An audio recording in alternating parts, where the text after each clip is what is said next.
A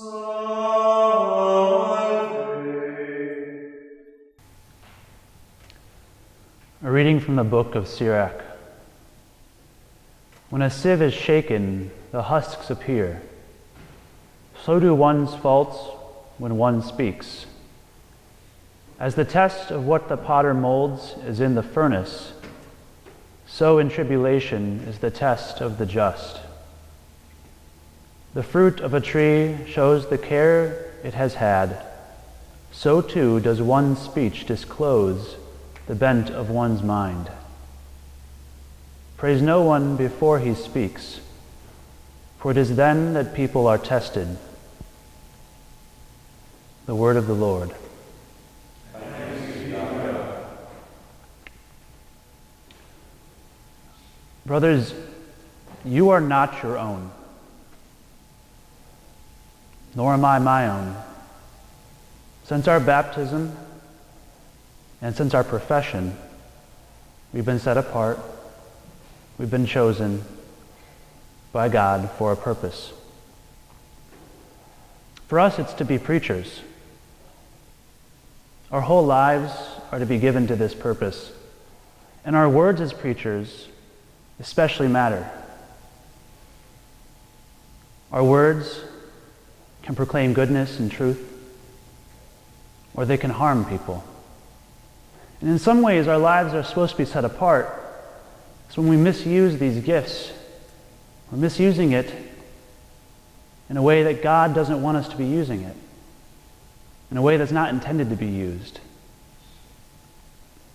Our words matter, and they reveal an interior reality.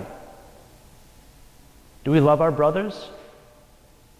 Well, look at how you treat them. Look at how you speak to them. Your words often reveal that. How do you respond? This interior reality is rooted in our spiritual life. If we want to have words of love and to proclaim the good news, it comes only from Jesus. And this is where I think the book of Sirach is getting at this deep wisdom of how words reveal where our roots are, reveals our interior dispositions. When we speak, our faults show. We're tested. We find out what's really at the heart of a person.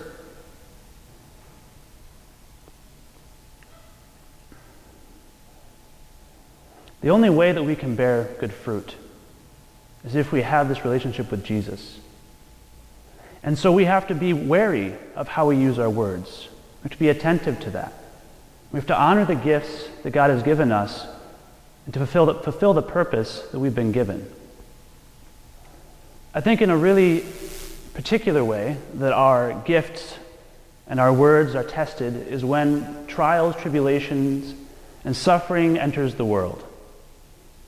There's been a lot of events in recent history, the last month or so, that have made this known to us. Even brothers that we have in our Dominican order have suffered, whether it's our brothers in Ukraine or in Vietnam. War, murder, suffering. The way we respond matters as preachers. Our words matter. I recently watched a video of the rock band U2 performing their halftime performance at the Super Bowl in 2002. This was actually a very profound experience that I had. U2 is known for their spiritual themes, and I tend to enjoy their music. But as they played the instrumental part, the introduction to Where the Streets Have No Name, behind them on a screen they had the victims of 9/11 scrolling. But during that intro guitar part, Bono said into the microphone, "O Lord, open my lips, my mouth shall declare your praise." O Lord, open my lips, my mouth shall declare your praise. In the midst of suffering, some say it's one of the more tragic events that's happened in the history of the United States. U2 gave us an example. He praised God with his words. He looked at the situation around him and he declared the goodness of God in the midst of suffering. He used a gift that he had. I think as preachers, we're called to do the same thing. And if we're not bearing good fruit in the midst of suffering, we need to return to Jesus Christ and receive his love and his mercy so that we can declare, due to the good fruits that come from that relationship, the gospel that he brings to the world. May we praise God in the midst of all trials and count on him to bear good fruit in our lives.